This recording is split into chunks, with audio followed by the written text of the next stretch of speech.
We're a part of something special. We're a part of something special. We're a part of something special. It's a crack in time, a wrinkle falling from the nest. Young now I'm out in the sticks. I made it out to Crater Lake. Plenty of snow.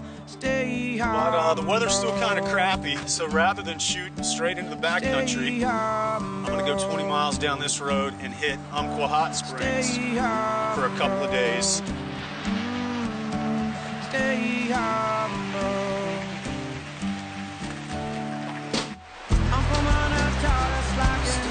raining. Under older brother, he said, "This is powerful country. This is powerful country." And we felt like we were eternal. All right, sun is shining. How nice does that look? Nice frosty morning, blue skies.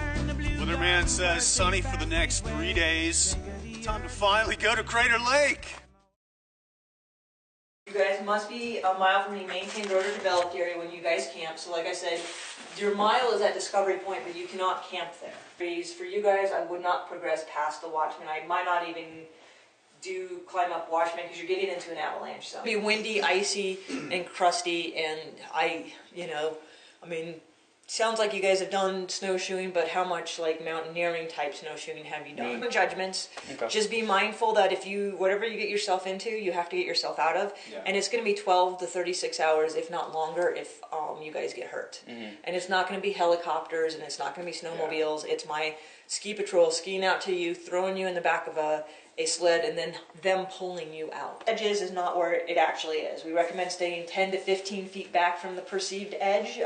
We have lost people to the lake. They're still in there. On the north side, are you considering the same route as us? Well, it'll be conditions dependent. I do have a lot of backcountry winter camping experience, but I'm not a risk taker. No. I've got skins and metal edge skis, no crampon type stuff. Mm-hmm. If it's windswept, crust, slide for life kind of situations on the sneak around Watchman, then... Yeah, because there's a nice lip, depending on where you are in Watchman, there's a nice lip, and you're going soon. So, you guys have to make your own decisions. I'll leave it up to you on that one. Do you understand what the emergency phone is? The emergency phone? Yes. Did you guys read the book? Emergency phone is that a hut? Made it up to Rim Village Saturday, so there's a bunch of people up here. We got my first view of Crater Lake. Got a late start. Got to do this in 3 days if I can, so I better get moving.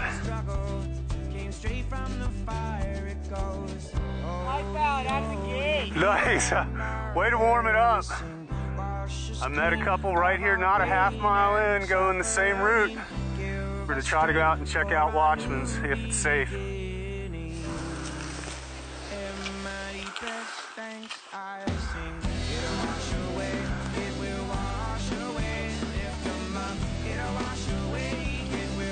This is like 50 degrees.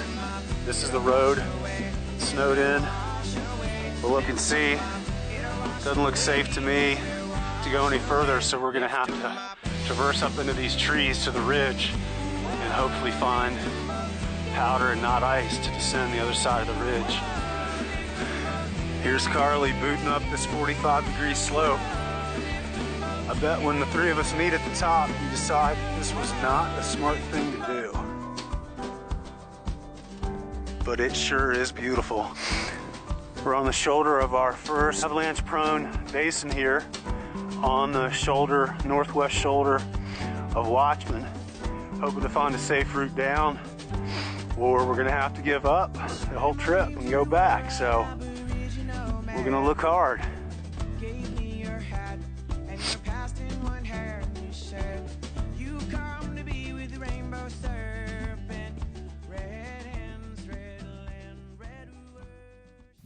So last evening, after trying to get over Watchman Peak Ridge and traverse the bowl on the north side, we camped because it looked too sketchy, still early in the season, avalanche danger. So descended down the ridge, which was nice and cruisy, and got to the road, cake.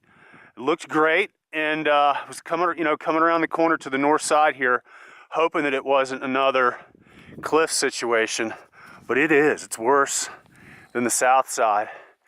So going forward now, my only route is to descend along the ridge into the basin that you can't see because of this cornice. But it's going to be a long slog. But the road's pretty flat after this, and there's no more real avalanche danger till almost the very end of the trip, and there's some good side routes around it. So I think I'm going to push on through. Waited 4 days for this perfect weather condition.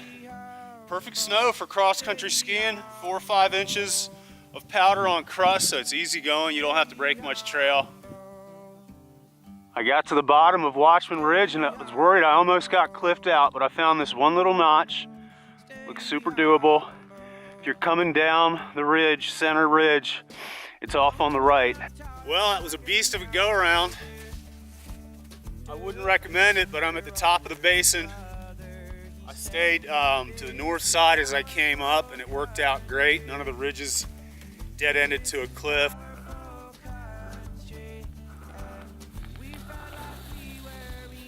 Made it to N.Junction, good time. It's 2 o'clock. A lot of cruisy downhill sections on that last part, and only one kind of steepish part that I went up and over, and sure enough found a good cruisy little basin to come back down to the road. Grouse Hill overlook is nice because it's one of the first places I've been able to get right to the edge and look down into the lake.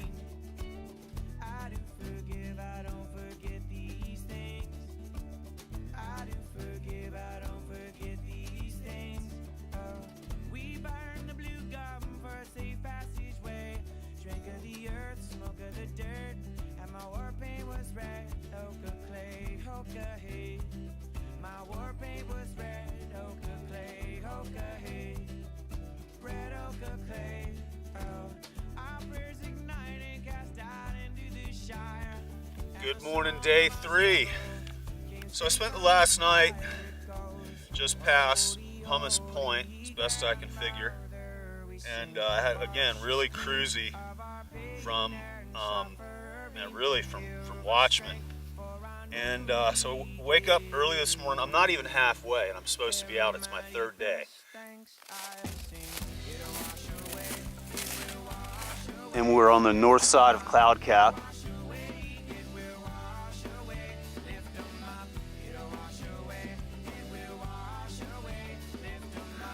Coming into Kerr Notch. So here's why the bypass begins.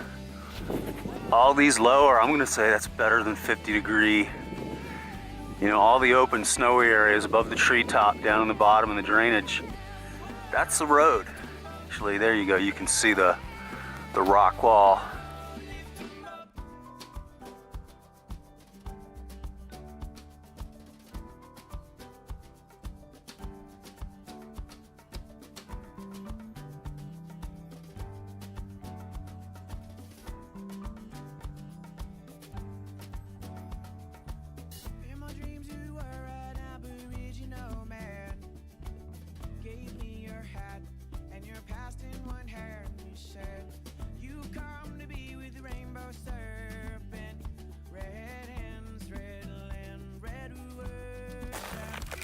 Well, I made it. I just popped out of the East Rim Road.